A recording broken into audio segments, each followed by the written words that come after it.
kirim itu file kok. Selamat malam, perkenalkan nama saya Dai, NIM 2012-0043, kelas E, Prodi Teknik Informatika Teratas 1. Di sini saya akan menjelaskan pengenalan.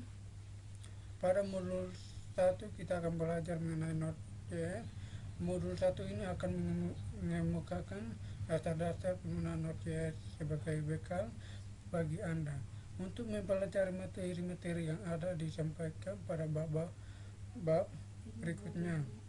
Pokok pembahasan dalam modul ini mencakup penjelasan tentang fitur-fitur di dalam Node.js, jenis aplikasi yang dapat menggunakan Node, cara install Node.js di lingkungan Windows, cara menggunakan interpreter Node.js secara interaktif, dan cara membuat serta menjalankan aplikasi di dalam Node.js. Apa itu Node.js? Node.js kadang hanya disebut Node adalah lingkungan atau platform untuk mengeksekusi kode-kode yang ditulis dalam JavaScript yang dikenal dengan sebutan JavaScript Rutin environment dalam melaksanakan tugasnya. Node.js menggunakan V8, yaitu mesin JavaScript yang diproduksi oleh Google. V8 itu sendiri bertugas untuk mengubah kode JavaScript ke dalam bentuk bytecode. Bytecode ini yang nantinya akan dieksekusi oleh Node.js. Proses eksekusi terhadap bytecode dapat berjalan lebih baik dibandingkan dengan eksekusi terhadap kode JavaScript secara langsung. Untuk melihat bytecode yang dihasilkan, kita dapat menggunakan opsi garis datar dua kali print garis datar bytecode seperti yang ada lihat di layar. Pada saat mengeksekusi aplikasi yang dibuat menggunakan Node.js, misalnya seperti berikut. Kalian bisa lihat di layar.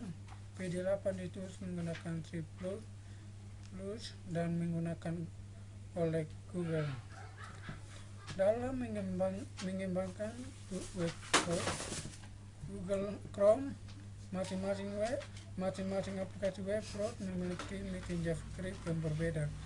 Mozilla Firefox menggunakan SpiderMonkey atau Safari menggunakan JavaScript Code, dan Google Chrome menggunakan V8.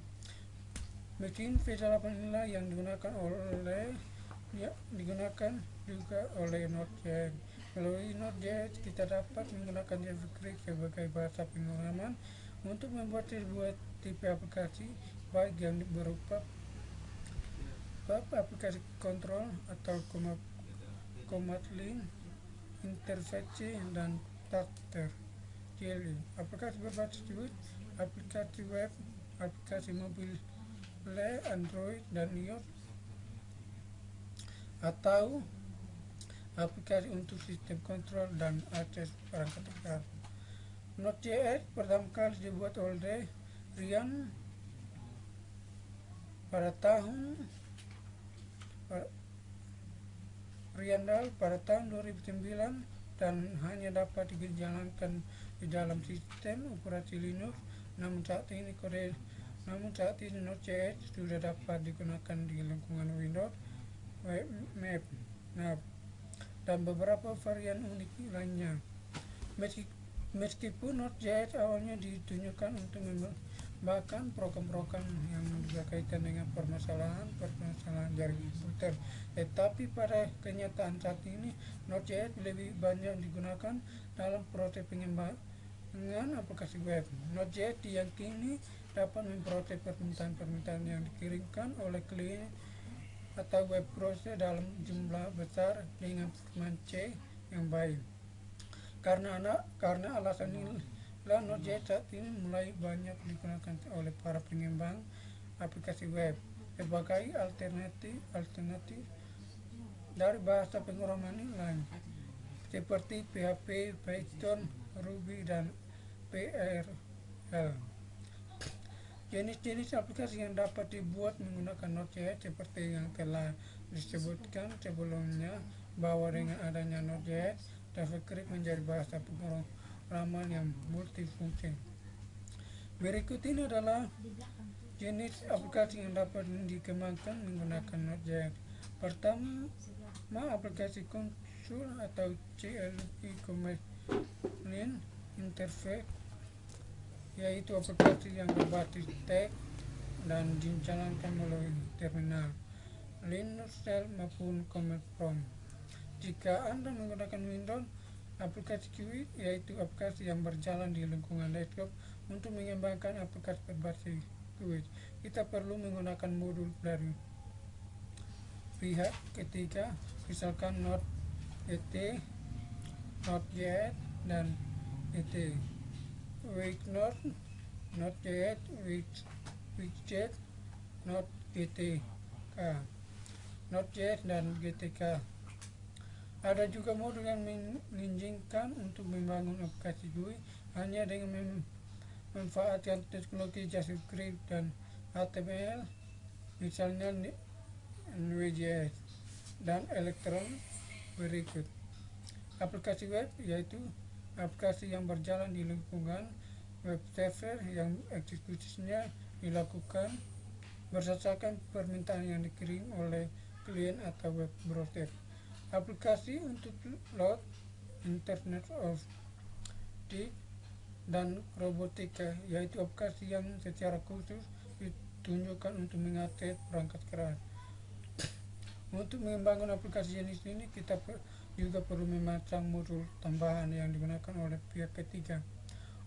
Modul paling populer yang digunakan untuk keperluan ini adalah Johnfish.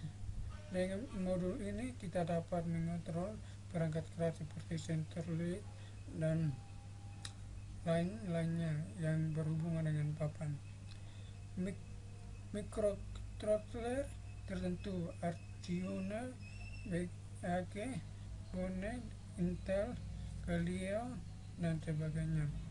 Berikut aplikasi untuk perangkat mobile yang yaitu aplikasi yang berjalan dalam smartphone maupun tablet PC. Untuk membangun aplikasi di sini, kita perlu menggunakan framework lain, misalkan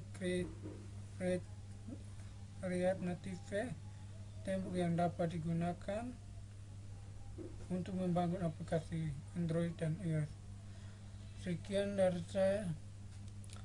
Terima kasih.